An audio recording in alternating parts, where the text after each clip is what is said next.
Tonight, it's the MLB All-Star Game, the 94th edition of the Midsummer Classic. From the big ballpark in Arlington, the home of the reigning World Series champions, the Texas Rangers.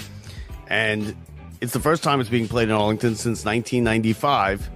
The first All-Star Game, very first one, 1933, Comiskey Park, a 4-2 win by the American League, managed by Connie Mack. Players like Babe Ruth, Lou Gehrig were in that game.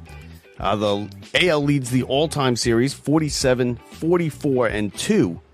As for the longest win streak is by the NL, 1972 to 1982. The National League won 11 consecutive All-Star games, and believe it or not, between 1959 and 1962, for 4 years, they played 2 All-Star games. Needed to help fund the pension fund for the retired players, so Robin Roberts, the great Robin Roberts, came up with an idea to play 2 games of the year, and they did it. First year they raised, in 1959, they raised $750,000, but after 4 years they decided to nix it because there was TV money coming in, the pension fund was fine, so they nixed it. The players didn't want to do it anymore. And listen, one All-Star game is enough, right? we certainly don't need 2 of these things. And that brings me to the next thing. The All-Star game, it's kind of waned in popularity, right? In the 70s and 80s, it was an all-out game. Pete Rose barreling down on catchers and then players going all out. Well, it's not that anymore.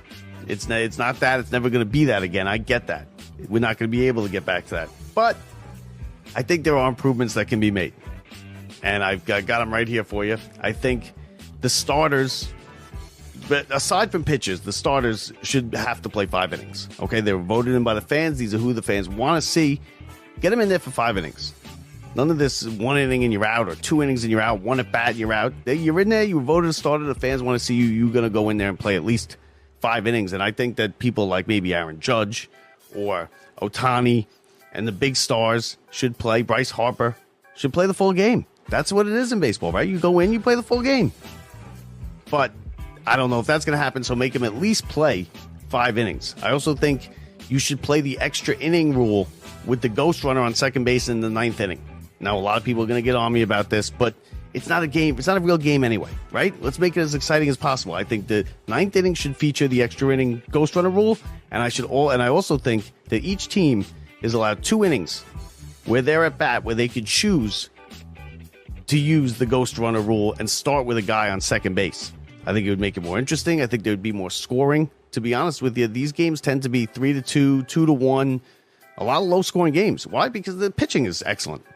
You got the best pitchers. So let's bump up the offense a little bit and let them put the runner on second in 2 innings of their choice plus the 9th inning. I think the team should wear their uniforms, their team uniforms. Forget about the All-Star uniforms. Okay, MLB, you're not selling a ton of these jerseys, right? How many All-Star jerseys outside of in Arlington tonight are going to be sold? It can't be many.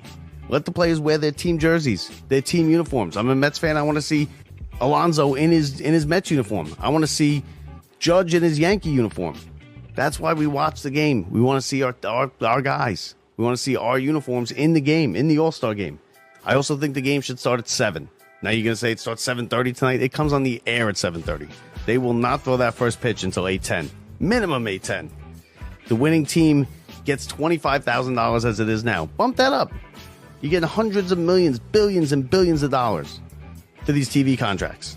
Bump it up to $500,000 a player, and they will play harder. I promise they will play harder. Also, with the selections, players should not pick 17 players. It just shouldn't be that way. They don't know enough about the game. They're not watching the games. Right now, the way it is, the players pick 17 players. Don't have it like that. That's way too many. These guys don't know what's going on around the league. They're picking their friends. Let the fans make the choice. Let them pick the reserves. Leave a couple slots for the managers. Leave a couple slots for the commissioner's office to throw in there.